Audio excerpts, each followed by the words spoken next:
aliran kas dalam perusahaan. Kas merupakan aktiva yang bersifat likuid.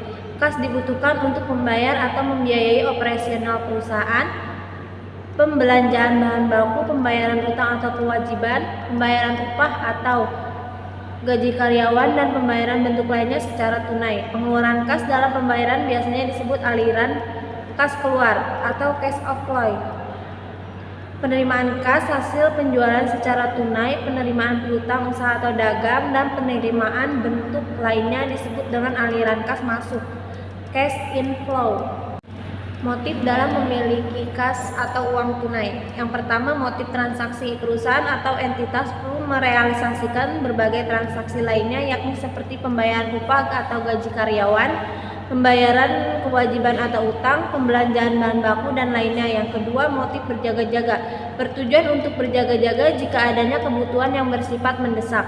Yang ketiga, motif spekulasi. Memiliki arti yakni dalam hal keinginan untuk mendapatkan keuntungan yang banyak pada suatu peluang investasi.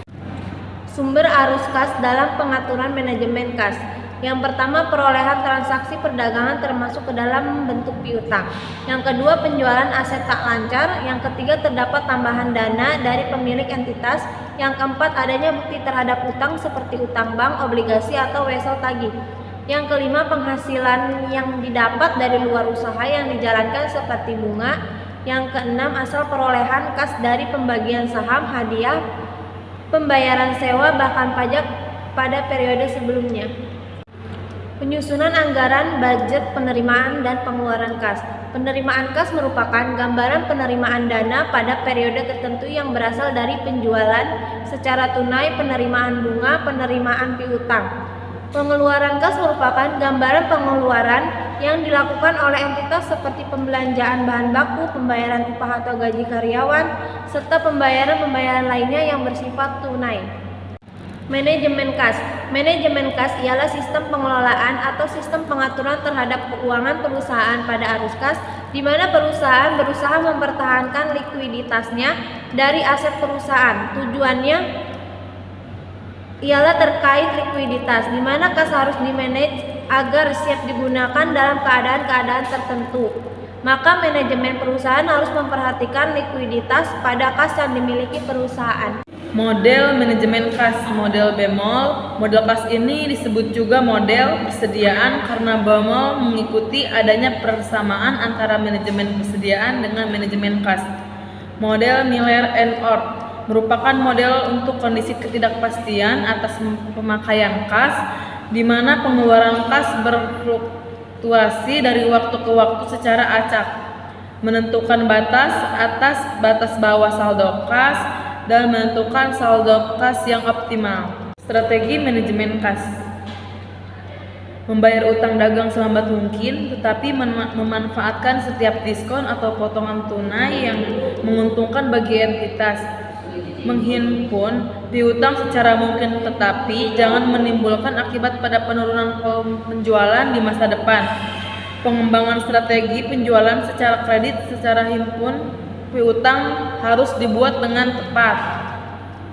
Mengatur siklus persediaan, semakin cepat perputaran persediaan semakin baik, namun harus tetap menjaga ketersediaan karena kehabisan persediaan bisa menimbulkan kerugian di mana konsumen akan kehilangan kepercayaan perusahaan. Safety level of cash balance.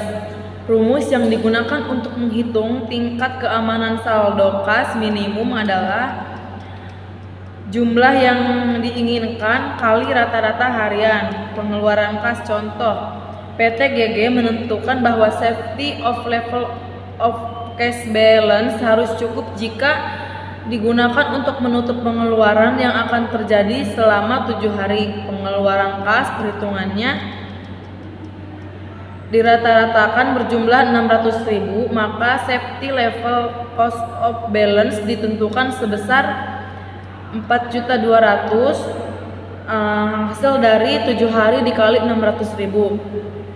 Contoh kedua, dalam bulan Agustus PT GG mengalami puncak pengeluaran kas selama 3 hari berturut-turut senilai 750.000, 800.000, dan 850.000. Rata-rata pengeluaran kas adalah 800.000. Jika perusahaan menetapkan periode puncak akan terjadi selama 5 hari, safety level of cash balance adalah periode puncak. PTGG adalah 4 juta hasil dari 5 hari dikali 800.000. Aspek-aspek penting dalam manajemen kas. Saat menjalankan manajemen kas sesuai dengan pedoman keuangan, terdapat aspek-aspek sebagai berikut. Administrasi kas harian ini merupakan administrasi yang dipakai dengan menggunakan periode waktu singkat atau harian dan juga merupakan sistem yang taat administrasi. Input-output serta kas saldo akhir pada kas. Jika aspek ini dilakukan maka akan menghasilkan laporan yang sesuai dengan keadaan. B. Budget cash atau anggaran kas, yakni perkiraan atas pengeluaran dan penerimaan kas di masa depan. Manajer membutuhkan informasi secara keseluruhan terhadap waktu dan jumlah arus kas yang diharapkan baik dari kas masuk maupun kas keluar pada waktu tertentu. Penyesuaian budget kas ini dilakukan secara berkala baik dalam waktu mingguan, bulanan, semesteran, ataupun tahunan. Pada anggaran kas jumlahnya harus seimbang dengan produksi jumlah penjualan.